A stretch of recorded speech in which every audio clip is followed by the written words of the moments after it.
হবিগঞ্জের নবীগঞ্জে নিখোঁজের ৩ দিন পর আবিদুর রহমান নামে এক যুবকের পুকুরে ভাসমান মরদেহ উদ্ধার করা হয়েছে। আজ সকালে পৌর এলাকার আকরমপুরে একটি পুকুর থেকে পুলিশ মরদেহটি উদ্ধার করে ময়নাতদন্তের জন্য হবিগঞ্জ জেলা সদর হাসপাতাল মর্গে প্রেরণ করেছে।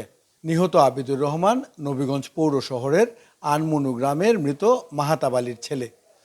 আবিদুরের স্বজন ও স্থানীয়রা জানান ৩ দিন আগে আবিদুর বাড়ি থেকে বের হয়ে আর ফিরে আসেনি।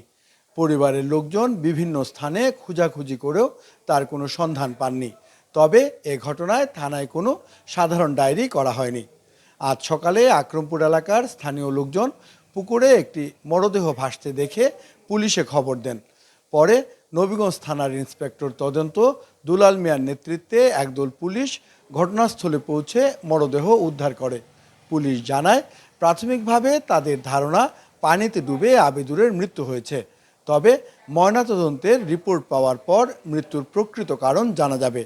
এদিকে আবিদুরের পরিবারের দাবি, তাকে পূর্বশত্রুতার জেরে পরিকল্পিতভাবে হত্যা করে মরদেহ পুকুরে ফেলে দেওয়া হয়েছে।